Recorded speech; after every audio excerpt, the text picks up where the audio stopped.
Ready, aim, fire.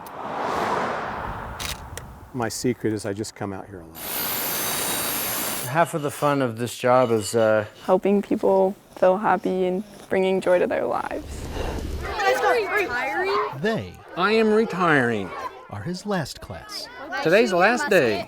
Oops. I was depressed. I had given up. I had gone to bed and said, Lord, I'm ready. Just take me anytime. And he didn't. So I had to come up with another plan. It would be so easy to give up, to go back downhill instead of pedaling and breathing and pounding and pedaling. It's just been an incredible whole week. But with colors like these, Jen Hillman had to keep pedaling. I think, that's what gets me out here in the first place. So, why not? Just keep going. Especially when it might be even prettier. Like the shot. Just a little ways up. And I come around the corner and there's this big, beautiful rainbow going all the way across the sky from mountain to mountain. Her husband has a rare genetic condition making conception nearly impossible. She also works as a custodian at a school and most recently added a third money-making venture. But for the Morleys, I don't mind looking silly. This may be their last chance to pay tribute together. I mean, as you can tell. What Ken won't tell us, Susan will. He's been diagnosed with pancreatic cancer. And with an estimated 2 months to live, this farewell carries new meaning. And this is a choice of action that I'm about to take: accountability, restitution, and repentance. You're not going to be getting a vaccine if you don't do what you're supposed to, correct? And so I was freaking out. There was weed in the house and there was alcohol, and I was on juvenile probation. Has that not been a rather record year? Am I correct in that? I knew everything was going to be okay. I felt this overwhelming peace. I don't know, Jim. Maybe you could address that. Yeah, I was his commanding officer for a lot of years. 0.96 miles to the target. The initial target, a well-documented beauty called Sunset Arch. This is the one that you might call famous in the sense that it's been photographed, it's been painted a lot. Yes, it's pretty swell. The highway corkscrews down into a gorgeous gorge called Spotted Wolf Canyon. That's why they're dedicating their journey to mental health awareness. the hardest mile is that first mile, like just getting going. I think when you're in a place like this, it's very easy to see those kind of fingerprints left there for us to enjoy. Somewhere along one of Utah's preposterously pretty, eye-popping places on pavement, I'm John Hollenhorst, KSL 5 News. I think everyone should have a lightsaber. I know I wanted one like this when I was a kid. Just started building them when I was about 10 years old. Such natural beauty naturally means crowds. He documents the life and the rhythms downtown Salt Lake City, and he loves to capture some of its visual poetry. UTA did not get a permit from UDOT for the sign, but listen to this. Sometime between 11 a.m. and noon, somebody bent the pole on the UTA sign so that it no longer blocks the speed limit sign. Though, with those, you can't fill up your car, your belly, and your shopping cart in the same trip. Bruce prepped him for his final jump. In jump terminology, the last two commands are stand in the door and then go. Basically said, go. Until we meet again at that final soldier's sunset. Especially when you're trying to recreate a look from 6 years ago. Not a footprint to be seen. Back then, that look belonged to a then 12-year-old Lexi Walker. It's not hard to find unhappy drivers. One emailed KSL, calling it the worst stretch of freeway in the state, and an accident waiting to happen. In a statement to KSL, Union Pacific says, "Nothing is more important than safety. Our employees start every shift with a safety briefing, and we encourage them to stop the line if they see something they're concerned about." She's now gearing up for a new goal. Well, Michael Stenger shocked us all 2 years ago, but she's watched her husband tackle America's toughest obstacle course for years. Now she's working to change her title from cheerleader to competitor. This particular hole in the rock doesn't really count because it's only a few inches across, but out here we did find what we were looking for. It may not be the most impressive arch anybody ever saw, but it does fit the scientific definition. He was a student body officer here where he was into sports and friends. Here he is, sitting right next to Hiram. Hiram, on the other hand, just graduated from Clearfield High School, home of the Falcons. On another stretch of Highway 12, there really isn't any roadside. It's a white-knuckle adventure in highway engineering, delicately pasted onto a narrow ridgetop called the Hogback. Drift off the highway on either side, left or right, and you're in for a big drop, up to 1,000 feet or so, depending on the brakes. If you're faint of heart, well, maybe you should be vacationing in Kansas. If a railroad engine is an iron horse, this is a vast herd put out to pasture.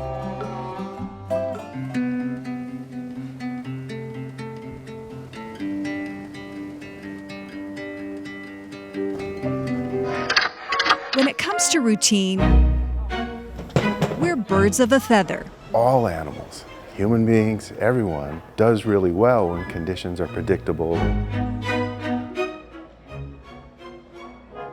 Mind if I just take a couple quick ones? What's your name? Philip. Philip, my name's Dirk.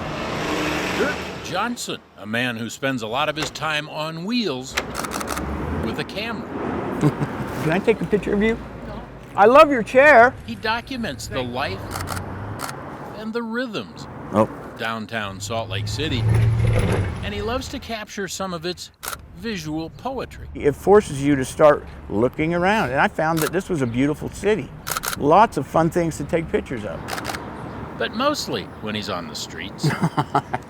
I missed it a little bit. Well, he shoots people. Well, see what's down further. Why don't I take your picture in front of the wall? He's beyond polite when he points his camera. He typically hands out a business card. I never embarrass anyone, I promise. Most people say yes. Beautiful. 3 beautiful ladies. How can I go wrong? The special people, though, Do you mind if I take a couple of pictures? are those who are always on the street. I do take a lot of pictures of the homeless and people living on the street, panhandlers. I'll talk to them and get to know a lot of them. After several years of this, So I've seen both ends, guys that are struggling. he's learned to feel compassion for those who can get around better than he can, but have no place to go. Hey, thanks. Have a good one. And that taught me that there's a lot of people that really, really don't want to be on the street, that would like to get off. What really gets his photographic juices flowing is a long way from the city. It's out here in wild horse country. Those are his favorite photographic subjects. Taking an expedition to horse country is hard work, an ordeal, really. At age 20, Johnson was in a rollover accident and wound up paralyzed from the waist down. He needs help from an aide to get into his Jeep. But he drives the back roads of the desert by himself, and he knows where to go to find the Anaki herd of wild horses. I love it. They're easier than people. They're a lot of fun. And they're real active when they come down to water. That's what makes it fun. It's a joy to come sit with them and just take pictures all day and watch them. His joy had its origin at one of his life's low points. A few years ago, he was alone, unable to work, struggling to find a reason to go on. I just couldn't find anything to keep my life worth putting up with the hard stuff. Oops. I was depressed. I had given up. I had gone to bed and said, Lord, I'm ready. Just take me anytime. And he didn't. So I had to come up with another plan. About 6 years ago, a friend gave him a beginner's camera. He started shooting people and then wild horses. Yes, it's my passion. It started out as photography and it's morphed into a love of these wild horses. He doesn't shoot for money, just for Facebook. For him, it's all about the living things in front of his camera. Oh, here they go. Or behind it. It's time to start moving. It's anything that keeps me distracted from the day-to-day grind. And it's just a pleasure to watch them run free. It makes me jealous. I like that feeling of running, so. John Hollenhorst, KSL 5 News, with the Anaki Wild Horse Herd near Dugway Proving Ground. at the 4th Street Salon in Springville. Jessica Gale keeps busy keeping things clean. She's been married for 13 years. 13 years of trying to have a baby with no luck. Her husband has a rare genetic condition making conception nearly impossible. She also works as a custodian at a school and most recently added a third money-making venture. I actually never thought I'd be standing on a corner asking for money. But here she is. Every penny earned goes to medication. It's roughly anywhere between $800 and $1,000 a month. Then she hopes there's enough money for IVF. Thank you, you're the best, God bless. For some women, the desire to become a mother is so strong, it doesn't matter what it takes. I have no shame at this point. I am not embarrassed. She's done yard sales, fundraisers. She even says she'll shave her head and donate it all. Did just about anything to get baby Gale here. Just about anything, within reason. And now every second she has when she's not already at her other jobs, this corner is where you'll find her. You do what you gotta do. Rain, snow, hail, tornado. You do it. She knows this isn't the traditional way to have a baby, but she knows she has to try. Thank you so much. God bless. We just want to create the family that we always wanted, And so to struggle for so long and not be able to have a child and to create that beautiful family, we're gonna do anything and everything that we can to make it happen. It would seem easy to get bored in Blanding. Hello. The same old, same old. Thank you. Have a good day. Thank you. Have a good day. Every single day in this small San Juan County town. Have a good day. Tati. Workers at the local gas station hear it all the time. Did you find everything okay? From visitors and residents. A lot of people are just trying to find anything to do. There is a lot to do outdoors. Either the park. But if you're not into the outdoors, good luck. That's about it. Just the park. Nowhere else. That is, until about 4 years ago, when the owners of the Canyon Country Fuel Center had this crazy idea. There were kind of 3 of us involved with that at the very beginning. That's Craig Stanley, Hello. The store director, who was always proud of this gas station / A&W / convenience store. But the convenience store A&W was okay, but it really wasn't pulling its own weight. When we added the bowling alley, it changed everything. That's right, he said bowling alley. Right there in the middle of the store. That's the funnest part of all, is watching faces of people that walk in. It's like a good place to hang out. Oh, there's a sign warning you of what you're about to see. But this is one of those things where you have to see it to believe it. The reaction from people from metro areas and urban areas it's pretty fun to watch. It's also been pretty fun for the community. I actually planned my kids' birthday parties here. 8 regulation-sized lanes and bowling leagues, giving residents something else to do besides hiking or watching a movie. It's something that maybe is not dramatic, but it does increase the quality of life here. It does give you a chance to go do something with your kids or your school. Especially when the next closest bowling alley is an hour and a half away in Moab or Cortez. Though, with those, you can't fill up your car, your belly, and your shopping cart in the same trip. The bowling company that installed our lanes, they said this is the only thing they've ever seen like this in the United States. Yeah, it's a little quirky. As an economic model, you're not going to be a millionaire running a bowling alley and a gas station. But for Blanding, it works. Makes us feel like we are part of the community and contributing. On the road to understanding in Blanding, Alex Cabrero, KSL 5 News. For many tourists driving through Utah, this is the first major blast of red rock they're going to see. And, well, wow. That's why we stopped, was like, oh my gosh, look at that. It's just amazing. Imaginatively named Red Canyon, a Forest Service website has the dubious claim that it's the most photographed place in Utah. Well, maybe. U.S. Highway 12 does slice right through it, so millions have seen it. And then we stopped just because of the view, and then we like it. Anywhere else but Utah, wouldn't this be a national park? Oh, probably, but yeah, because we have so much here. In Utah, it's just another roadside attraction. They can't make it all national park. On another stretch of Highway 12, there really isn't any roadside. It's a white-knuckle adventure in highway engineering, delicately pasted onto a narrow ridgetop called the Hogback. Drift off the highway on either side, left or right, and you're in for a big drop, up to 1,000 feet or so, depending on the brakes. If you're faint of heart, well, maybe you should be vacationing in Kansas. Here's one of the least crowded stretches of interstate highway you'll ever see, I-70 through the San Rafael Swell. Yes, it's pretty swell.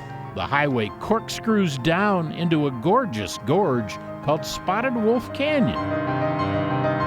It makes a driver feel as though he's going down the drain.